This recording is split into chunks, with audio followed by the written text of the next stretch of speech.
கண்ணியத்திற்கும் மதிப்பிற்கும்படி அல்லாஹ் நல்லடியார்களே, பெரியோர்களே, நமது உயிரினும் மேலான உத்தம திருநபி கண்மணி கருவெளி கல்புக்கணி ஹதரத் முகமது முஸ்தபா ஸல்லல்லாஹு அலைஹி வஸல்லம் அவர்கள் ஹயாத்திலும் சரி, அவர்களுடைய ஹயாத்திற்கு பின்னர் கியாம நாள் வரும் சரி, அவர்கள் என்றென்றும் நமக்கு உதவி செய்யப்பவர்களாக, துஆ செய்யக்கூடியவர்களாக, நம்முடைய அமல்கள் விண்ணகத்தில் உயர்த்தப்படுவதற்கு வசீலாவாக அவர்கள் ஆயிருக்கிறார்கள் என்றால் அது மிகையாகாது. ஹதீது ஷரீஃபிலே வருகிறது, ஒரு முறை கொஷைத்த அஹ்லுல் மதீனா கஹத்தன் ஷதீதா, மதீனமா மாநகரத்தில் கடுமையான பஞ்சம் நிலவியது. மக்கள் உண்ண உணவுக்கும் குடிக்க தண்ணீருக்கும் கஷ்டப்படுகின்ற கடுமையான பஞ்சமை தலைவிரித்து தாண்டவமாறக்கூடிய அளவிற்கு மதீனாவில் நெருக்கடி நிலை ஏற்பட்டது. மழை இல்லை. அதனால் மக்கள் பலரும் அன்னை ஆயிஷா சித்திகா ரலியல்லாஹு தஆலா அன்ஹா அவர்களிடம் சென்று முறையிட்டார்கள்.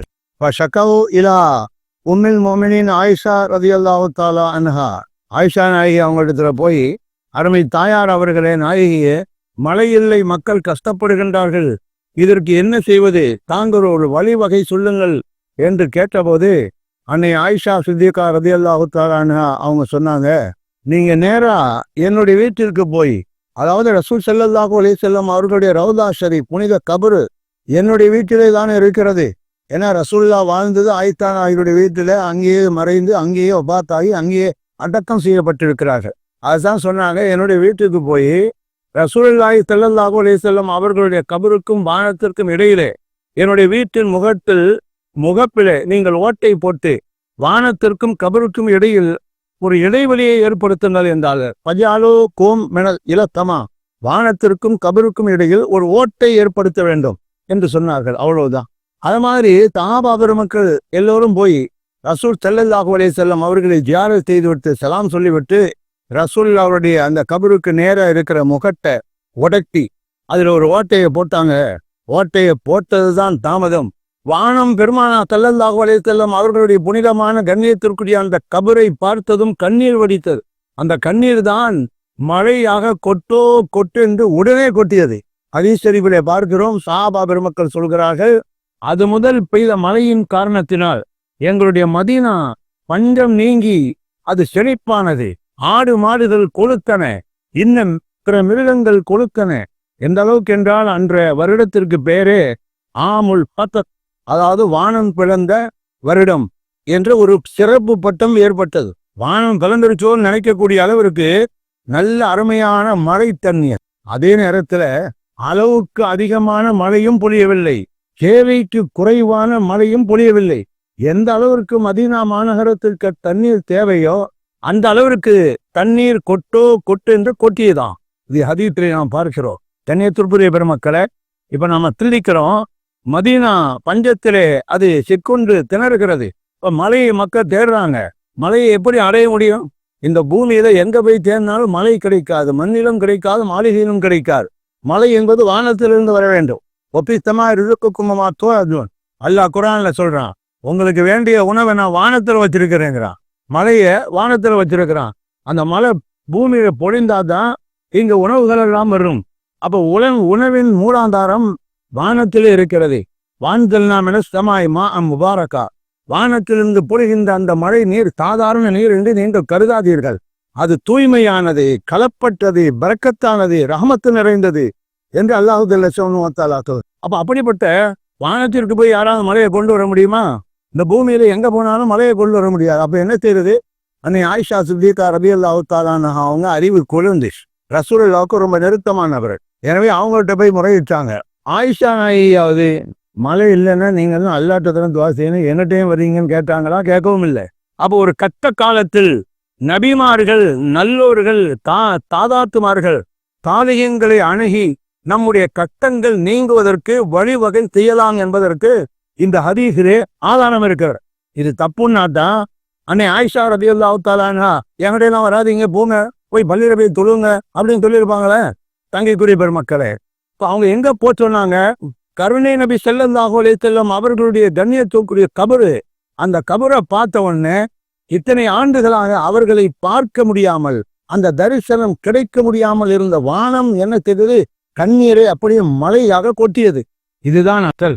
இந்த உலகத்திலே எவ்வளவு பெரிய பாவிகளாக இருந்தாலும் சரி, முஸ்லிம்கள், மூமின்கள், ஆண்கள், பெண்கள், இரக்கமற்ற அரக்க மனம் படைத்த கல்பு வன்மையாக போய்விட்ட மனிதனாக இருந்தாலும் பெருமானார் ஸல்லல்லாஹு அலைஹி வஸல்லம் அவர்களுடைய கண்ணியமான அந்த கபரை பார்த்தால் கண்ணீர் விட்டு கதறுவான்.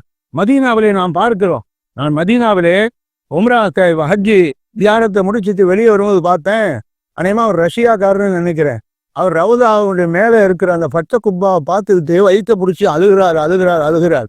நான் எனக்கு அவருக்கு என்னமோ வயிற்று வலி போல தெரியும். நெருங்கி கேட்டா கூட இருந்தவங்கலாம் சொல்றாங்க, இல்லை இன்னும் கொஞ்ச நேரத்தில் இவர் நாட்டுக்கு போறாரு, ரசூலுல்லாஹ்வுடைய புனிதமான தர்பாரை விட்டு போறோமேன்னு அவரு கதறி அழுகிறார் என்று சொன்னார்கள். பாருங்கள் எவ்வளவு பெரிய மஹப்பத். இத்தனைக்கும் இப்ப போறவங்க யாரும் ரசூலுல்லாஹ்வுடைய கபரை கூட பார்க்கறது இல்லை, பார்க்க முடியாது. காரணம் அங்க மதீனாவில் இருக்கிற அந்த வஹாபி கவர்மெண்ட் கபரை பார்க்க முடியாம ஒரு பச்சைத்திரையை போத்திருது. மதீனாவில் தர்கா இல்லை, மக்காவில் தர்கா இல்லைங்கிறாங்க. உலகத்திலேயே பெரிய தர்கா மதீனாவில் தான் இருக்குது. நான் பார்த்த தியானத்து பண்ணு யார்? ரசூல் ஸல்லல்லாஹு அலைஹி வஸல்லம், அபூபக்கர் ரலியல்லாஹு அன்ஹு, உமர் ரலியல்லாஹு அன்ஹு, 3 நபர்களுக்கும் தர்கா இருக்கிறது. ஆனா உள்ள யாரையும் போக முடியாம பூட்டி வச்சிருக்கிறாங்க. அவ்வளவுதான். இப்ப பெருமானார் ஸல்லல்லாஹு அலைஹி வஸல்லம் அவர்களுடைய அந்த கபரின் வசீலாவார் மழை அன்று கொட்டியது. இதைதான் அன்னை ஆயிஷா சித்திகா ரலியல்லாஹு தஆலா அன்ஹா அவங்க சொன்னாங்க. அந்த கபரை பார்த்த உடனே வானம் கண்ணீர் சிந்தும் என்றார். கபர் என்பது என்ன? வெறும் மண்ணு தான். மதீனாவிலே பெருமானார் ஸல்லல்லாஹு அலைஹி வஸல்லம் அவர்கள் அடக்கம் செய்யப்பட்டிருக்கிறார்கள். என்று மதீனாவிலே காலடி எடுத்து வைத்தார்களோ அது முதல் இதுவரை அங்கே காலனா என்ன பிரேக் நோய் வந்ததே கிடையாது. அது மாதிரி தஜ்ஜாலும் வரமாட்டான் என்று பெருமானார் ஸல்லல்லாஹு அலைஹி வஸல்லம் சொன்னார். அப்போ பெருமானார் ஸல்லல்லாஹு அலைஹி வஸல்லம் அவர்களுடைய புனிதமான அந்த பொன்மேனியை தொட்டு கழுவி நிறுத்தின மண்ணுக்கு எவ்வளவு மதிப்பு இருக்கிறது பாருங்கள். அந்த மண்ணுக்கு மேல கபரை கட்டியிருந்தாலும் அங்க என்ன இருக்குது? வெறும் கல்லு, மண்ணு, சிமெண்ட். இதற்கே இவ்வளவு பெரிய மதிப்பு. வானம் மலையை தருகிறது என்றால் அதன் உள்ளே இருக்கின்ற எம்பெருமானார் ஸல்லல்லாஹு அலைஹி வஸல்லம் அவர்களுக்கு எவ்வளவு பெரிய மதிப்பு இருக்கும் என்பதை நாம் சற்று சிந்தித்து பார்க்க வேண்டும். அப்ப உண்மையிலேயே கபரை காட்டி மலையை வாங்குவது, ரசூலுல்லாஹி ஸல்லல்லாஹு அலைஹி வஸல்லம் அவர்களை வதீலாவாக வைத்து மலையை பெறுவதுதான் அதனுடைய காரணம். நீங்க தொழுகையின் மூலம், கபரின் மூலம் அல்லாஹ்விடத்தில் உதவி கேளுங்கள் என்று அல்லாஹ் சொல்கிறான். நாம தொழுகை அது 1000 ஓட்டைகள் நிறைந்தது.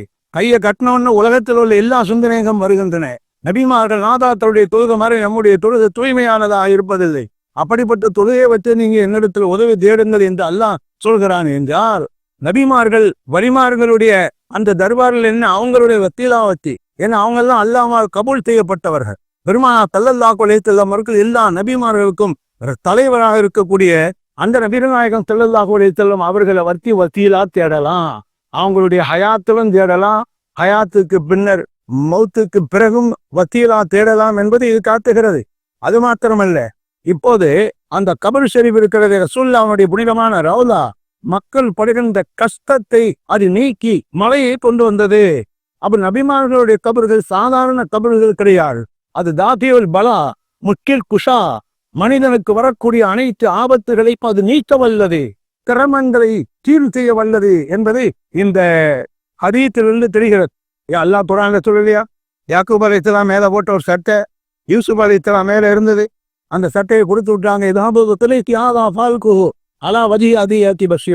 என்னை காணவில்லை என்று என்னுடைய தகப்பனார் ஹஜரத் யாக்கூப் அலைஹிஸ்ஸலாம் அவர்களுக்கு கண் பார்வை போய்விட்டது. சகோதரர்களே, இந்த சட்டையை கொண்டு போய் அவங்க மேல போடுங்க, கண் பார்வை வந்துவிடும் என்று சொன்னார்கள் ஆண் அழகர் யூசுப் அலைஹிஸ்ஸலாத்து வஸ்ஸலாம் அவர்கள். அது மாதிரி அவங்க சகோதரர்கள் மித்திர நாட்டிலிருந்து கண்ணாணித்து வந்து மேலதான் போட்டாங்க. கண்ணற்ற நிலையில் இருந்த யாக்கூப் நபி அவர்களுக்கு பார்வை வந்தது. அல்லாஹ் குர்ஆனிலே சொல்லி காட்டுகிறார். ஒருக்குது பெரிதிற்கு ஆகா முகத்திலும் பாரிதும் வஷரா. நீண்ட நாட்கள் நோயித்திருந்த ஹஜரத் அய்யூப் அலைஹிஸ்ஸலாம் அவங்கள பார்த்து சொன்னா, உங்க காலை தரையில கத்துங்க, உள்ள இருந்து தண்ணி வரும், அந்த தண்ணியை வச்சு குடியுங்க, உங்க நோய் நீங்கும் என்றான். அந்த தண்ணி எங்கிருந்து வந்தது? அய்யூப் நபி காலடியிலிருந்து வந்தது. அப்ப அய்யூப் அலைஹிஸ்ஸலாத்து வஸ்ஸலாம் அவர்களுடைய தொடர்பை பெற்ற இந்த தண்ணிக்கு எவ்வளவு சிறப்போ. ஜம்சம் தண்ணி, இஸ்மாயில் அலைஹிஸ்ஸலாம் காலடியை பெற்ற அந்த ஜம்சம் தண்ணி கியாமத் நாள் வரை இப்போ மக்காவில் இருக்கு. உலக மக்கள் எல்லாம் கொண்டு போறாங்க. அப்ப நபிமார்கள் நாதாக்களுடைய தொடர்பை பெற்ற இந்த பொருட்களுக்கு எத்தனை சிறப்பு என்றால், அந்த நபிமார்கள் வலிமார்கள் இறை நேசருக்கு இறைவனிடத்தில் எவ்வளவு பெரிய சிறப்பு இருக்கும் என்பதை நாம் சிந்தித்து பார்க்க கடமைப்பட்டவர்கள். அல்லாஹ் ஜல்ல ஷானஹு வ தஆலா இருலோக சர்தார், நபிமார்களுக்கும் ரசூல்மார்களுக்கும் உல் அஸ்மாவுக்கும் தலைவராக இருக்கிற நபி ஸல்லல்லாஹு அலைஹி வஸல்லம் அவர்களுடைய வசீலாவை கொண்டு அவர்களுடைய திருப்பொருட்டால் நம் எல்லோரையும் சாலிஹீன்களுடைய குழுவிலே அல்லாஹ் ஜல்ல ஷஅனுஹு இணைப்பானாக. வாஹிர் தஅவானா அல்ஹம்துலில்லாஹி ரப்பில் ஆலமீன். அஸ்ஸலாமு அலைக்கும் வரஹ்மத்துல்லாஹி வபரகாத்துஹு.